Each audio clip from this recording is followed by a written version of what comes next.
Coming up on this edition of Primetime News, President Park Geun-hye urges lawmakers to do all they can to stay on course with the latest inter-Korean deal, as it will help pave the way for a peaceful reunification of the two Koreas.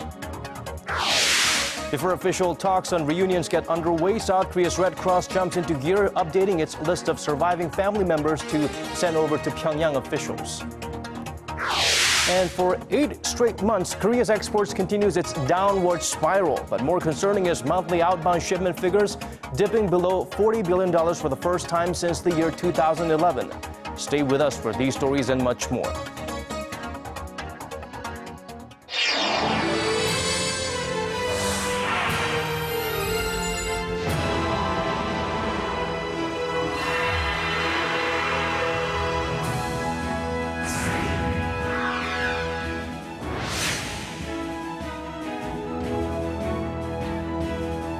Hello and welcome to Primetime News on this first Tuesday of September. I'm Daniel Choy. And I'm Hwang Ji-hye. Thanks for joining us.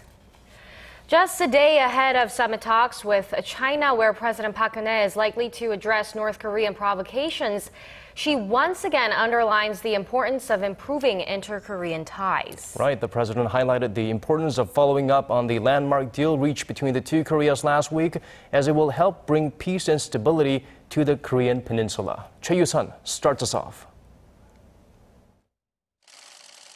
At Tuesday's cabinet meeting, President Park emphasized that adhering to the recent inter-Korean deal to defuse tensions will end 7 decades of tension on the peninsula, placing both Koreas on a path to peaceful reunification. 이번에 북한과의 합의를 이끌어낸 힘은 우리 국민들께서 신뢰와 믿음으로 지켜봐 주셨기 때문에 가능했습니다. 앞으로 합의 이행 과정에서도 변함없는 성원을 부탁드립니다. Speaking publicly for the first time about the deal, President Park said that to help heal their sorrow, reunions for families separated by the Korean War, which is included in the agreement, should resume. She said the upcoming reunion should pave the way for some 66,000 family members living in the South to meet their long-lost loved ones on a regular basis. President Park's comments come as Red Cross officials from the two Koreas are set to hold preparatory talks next Monday. On the domestic front, President Park spoke about reviving the economy and her labor reform drive. 이번 남북 간 합의로 한반도 긴장 완화의 계기가 마련된 만큼 이제 경제 활성화와 새로운 대한민국을 만드는 개혁 작업에 힘을 쏟아야 합니다. She called on workers, management, and government who recently resumed labor reform negotiations to make compromises for the country and the people. One contentious issue involves the government's push to implement a salary peak system of extending the retirement age while reducing workers' salaries.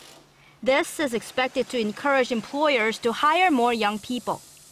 Stressing that Korea's future depends on it, President Park said it is every Korean's duty to provide good employment opportunities for the country's young people. Choi Yoo-sun, Arirang News.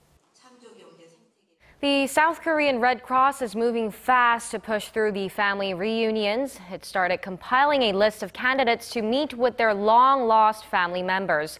Seoul's Unification Ministry says the event is likely to take place in a meeting room at Mount Kumgang. Kim Hyun-bin reports.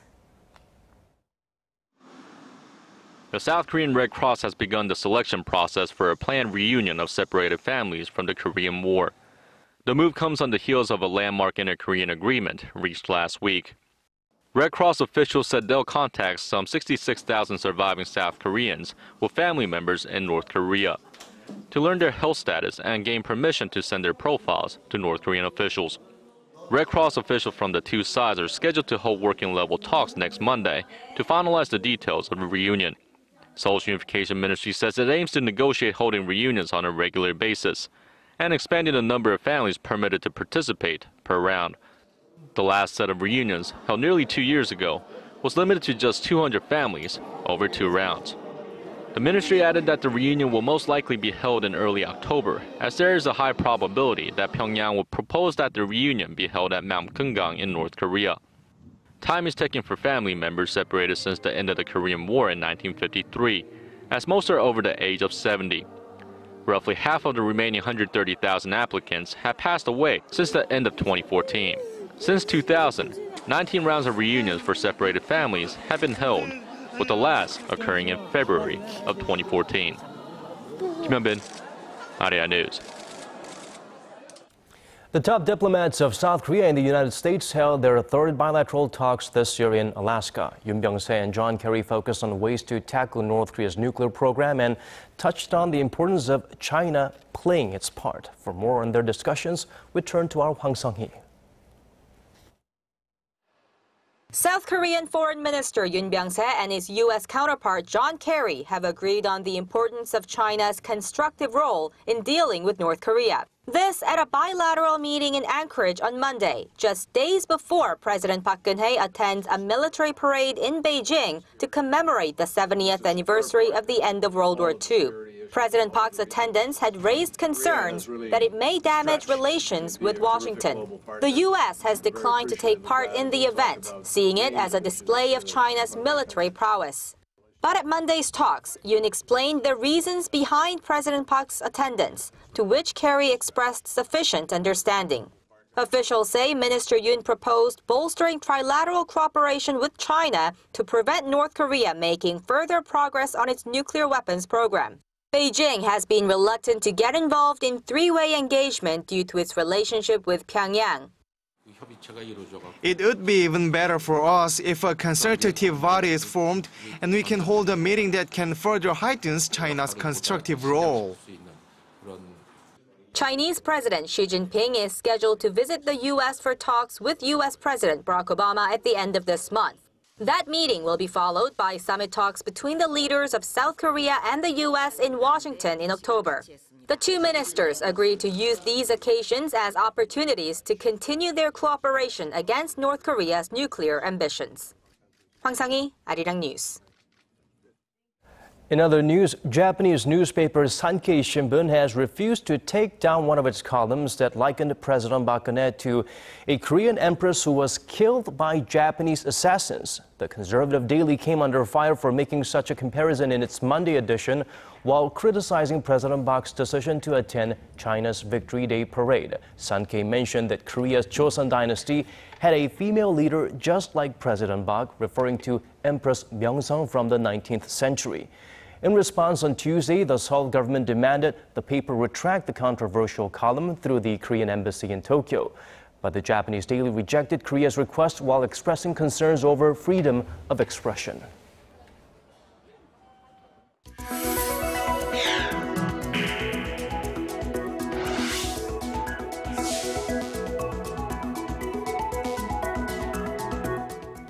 Korea's traditional growth engine, exports, plunged by the biggest margin in 6 years last month. The heavy fall largely comes on the back of weak demand in China. Kwon So-ah reports. Going downhill. Korea's exports posted yet another decline for the 8th straight month. Outbound shipments in August were down almost 15% compared to the same month last year and also marked a steep decline from July. It's still in the black, though, for the 43rd consecutive month, with imports dropping to even lower levels. Korea's trade ministry says the situation is pretty bleak. For the first time since 2011, the monthly outbound shipments dropped below $40 billion. The ministry attributed the decline to low crude oil prices and the sluggish shipping industry, which dipped by more than 50% on year. Another factor was weak demand from China due to its slow economic growth and the recent Tianjin port explosions. But there's also good news on the China front. Recently, Korea's consumption sector has been doing well in China. Exports in new products with high potential, such as OLED and FHD displays and cosmetics, are growing rapidly. Another positive could come with the U.S. Central Bank's decision on a key interest rate hike, which is expected soon. Recently, Korea's consumer goods have been doing well in China. Exports in new products with high potential, such as OLED displays and cosmetics, are growing rapidly. Along with those expectations and new releases of Korean cars, the government says September's figures look to be better. The Trade Ministry says the final quarter usually accounts for around a third of yearly exports. That's why it's too early to predict whether Korea will reach its annual trade volume goal of $1 trillion. Kwon So-ah, Arirang News. Korea's consumer prices continue to hover in the 0% range as low global oil prices and a drop in utility costs create downward pressure. Kim Min-ji has more. Adding to concerns that Asia's fourth largest economy may have already entered a deflationary period, growth in consumer prices remained in the 0% range for the 9th straight month in August. Statistics Korea says the consumer price index grew 0.7% last month from the same period a year ago. The agency attributed the low inflation figure to low global oil prices, as well as a drop in utility fees. Agricultural prices rose 3.4% on year, while manufacturing goods dipped 0.1%. Prices of electricity, water, and gas fell 11.3% from a year ago. The Statistics Office brushed off deflationary concerns, saying that core inflation, which doesn't include volatile food and energy prices, was still up 2.1% on year. However, experts say looking at the current economic conditions, consumer prices will continue to run low for the time being. Two main factors which have kept inflation low are the prolonged state of low global oil prices and the weak economy, which hasn't been able to pick up speed, limiting consumer demand. This situation will linger throughout the year. But experts say consumer prices could hit the 1% range early next year, thanks in part to the government's recent stimulus measures. Still, readings are below the Bank of Korea's annual inflation target of 2.5 to 3.5%. The central bank is expected to set a new target range later this year. Kim Min-ji, Arirang News. A new look, Samsung C&T started operations on Tuesday as the de facto holding company of Samsung Group, Korea's biggest conglomerate. Samsung says the merger that formed the new company adds to the group's synergy, but according to our Song Ji-sun, many see it as a way for Samsung's heir apparent to solidify his grip on the business group.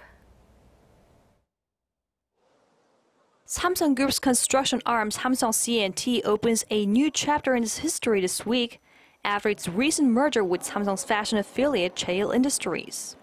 With a market capitalization of $23 billion, Samsung C&T becomes the fourth biggest entity on the local boards after Samsung Electronics, Hyundai Motor, and Korea Electric Power Corporation. After a matter of months since Cheil Industries went public, Samsung C&T won approval for the merger from 70% of its shareholders in mid-July. Lee Jae-yong, the only son of the group's ailing patriarch Lee Geun-hye, is the biggest winner from the merger. He immediately acquires a 16% stake in the new de facto holding company. The group has also simplified its complex web of cross-shareholding through the restructuring and saved billions of dollars in inheritance taxes in the process. Of course, it wasn't all smooth sailing as the company was locked in a 2-month-long legal battle with US-based Elliott Associates, who sought to block the move, claiming the terms of the merger did not match the value of the shares. Samsung C&T hopes to achieve annual growth of 10% with the synergies stemming from the merger, to hit $55 billion in revenue by 2020. Its ambitious goal is to foster the biosector as a new growth engine for the group. Although Samsung claims the merger is aimed at creating more synergy between their business sectors, shareholders are aware that's not the only purpose. Samsung still has a few more M&A scenarios in the works to further strengthen Lee Jae-yong's control over the group, especially to increase his stakes at Samsung Electronics. For the time being, the new holdings firm will be headed by 4 chief executives from the 2 units in charge of each division: construction, trading, fashion, and resorts. A new chairperson will be elected later this week. Song Ji-sun, Arirang News. Go big or go home seems to apply not just to conglomerates but to banks as well. More big names are joining forces. Hana Bank and Korea Exchange Bank became Korea's new mega bank following today's completion of their merger. KEB Hana Bank, as it will now be called, has become Korea's biggest bank, with assets of over $250 billion, surpassing Uri, KB국민, and Shinhan banks. It's been a few years in the making since Hana Financial Group acquired KEB from the U.S.-based private equity fund Lone Star in 2012. The merger between the formerly fifth and sixth largest banks faced some legal challenges from the KEB union, but an agreement was reached in July and they moved swiftly to make it happen. KEB Hana Bank now boasts 945 national branches, over 15,000 employees, and 127 overseas offices in 24 different countries. The National Assembly kicked off its 100-day regular session on Tuesday. Rival parties are pushing to achieve their own political agenda ahead of next year's general elections. Kim Young-gil takes us in for a closer look at how Korea's lawmakers are taking care of business. The ruling Saenuri Party urged the main opposition New Politics Alliance for Democracy Party to support making this final regular session of the 19th National Assembly one replete with fruitful results. Stabilizing people's livelihoods, boosting the economy, reforming the labor market, reviewing the 2016 budget and FTAs. These are the key agendas. We ask for the opposition parties' full cooperation during the regular session. One said the ruling bloc is especially determined to make the labor market more flexible to make it easier for young people to find jobs. The government also wants to reduce the gap between regular workers who enjoy excessive job security and good pay, and non-regular workers who are usually paid less and have less secure job positions. However, the MPAD said its top priority is to normalize corporate taxes and change how powerful family-controlled conglomerates are run. It is vital to revamp the governance structure of the conglomerates so that big and small firms can coexist. The current corporate tax system gives too much tax reductions to conglomerates, even with greater profit gains. He said the corporate tax system should be shaped to enable more taxes being collected from conglomerates that continue to make headway in their profits. He also stressed that if conglomerates make unfair deals with small and medium-sized companies, then the government should strictly impose regulations to foster a fair market economy. The two parties will also be tasked with inspecting government offices in the coming weeks and reviewing next year's budget, as the Assembly must strike a deal on budgetary matters by the legal deadline of December 2nd. Kim Young-gil, Arirang News. Moving on to other stories, the Korea Centers for Disease Control and Prevention will be given total control over government measures from the early stages of any new infectious disease outbreak in the country. This would give the director of the CDC the status and authority of a vice minister. The decision was made during a meeting Tuesday attended by government officials and the ruling party to improve the nation's disease control system. The move follows the recent outbreak of the Middle East Respiratory Syndrome, or MERS, which raised issues over who has the authority over preventive measures. Ruling party officials have also agreed to hire more workers and ordered general hospitals to fortify their facilities. A new department will also be established within the CDC to take charge of beefing up inspection measures to prevent new diseases from entering Korea.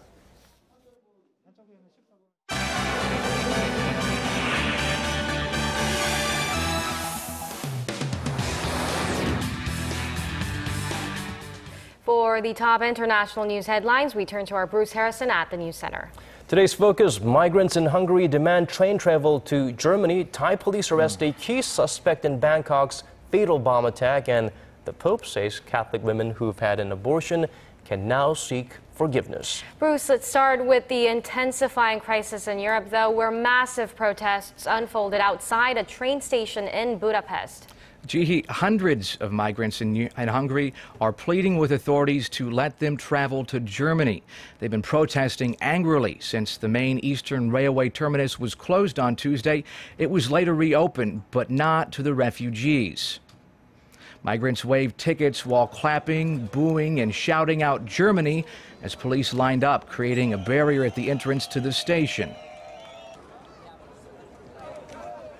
They make us us a trap inside. They let us inside at 5 o'clock and they took out the guys from the other door to the camp. Tell us what is the solution. Tell us what is the solution. Everyone can be in our situation. Everyone can have our role. Please make us our solution.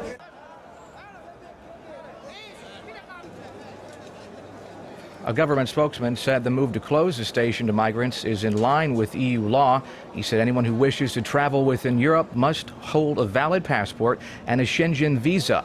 Hundreds of thousands of migrants have flooded the European Union, which eliminated all border controls for travel between 26 countries of its Schengen area.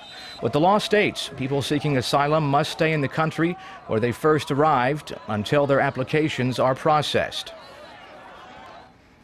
Thai police say they've arrested a key suspect in connection to the fatal bomb attack at a popular Bangkok shrine. A police spokesman said the man, captured Tuesday, is a foreigner but did not confirm if he's the chief suspect seen on CCTV footage leaving a bag at the site of the blast last month.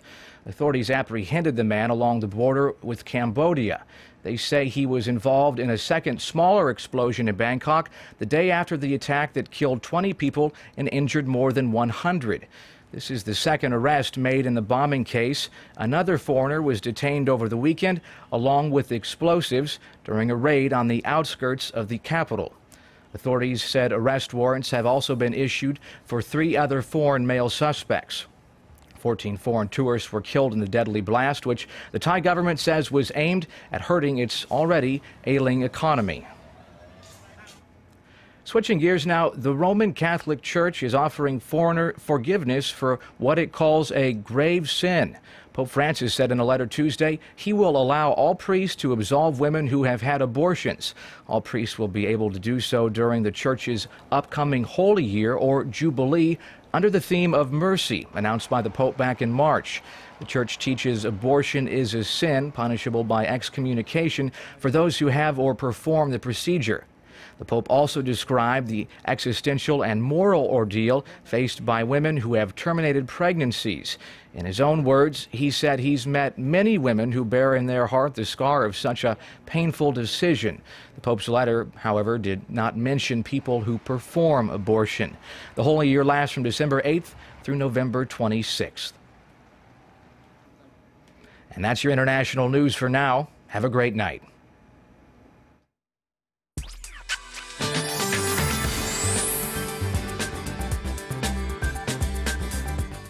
After another hot afternoon in the capital, the late summer heat is finally showing signs of letting up thanks to rain, which is forecasted for tomorrow. 5 to 30 millimeters of precipitation is expected across the nation, along with a chance of lightning. And here in Seoul, it's pretty much going to be wet all day long, and showers will be light. But still, it's a good idea to grab an umbrella before heading out tomorrow. And the gray weather will cause temperatures to drop by 1 to 4 degrees compared to today, so let's take a closer look. Now, the daily high here in the capital will be about 4 degrees lower than today, topping out at 26, and Daegu will get up to 26 as well, while Gwangju and Busan get up to 27. And as for the other parts, it seems like Daejeon and Jeju Island will see a high of 27 and 28, while Dokdo peaks at 23. Now, this cooling trend will continue through the week with frequent days of rain, and the seasonal average for this time of the year is about 30 degrees Celsius here in Seoul, but rain will bring down the readings a few notches, so expect readings to fall around 3 degrees below the seasonal averages this week. But that's all for Korea, and here's the international weather for viewers around the world.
And that brings us to the end of our newscast. Thanks for staying with us. For more updates, be sure to join us same time tomorrow. Goodbye for now.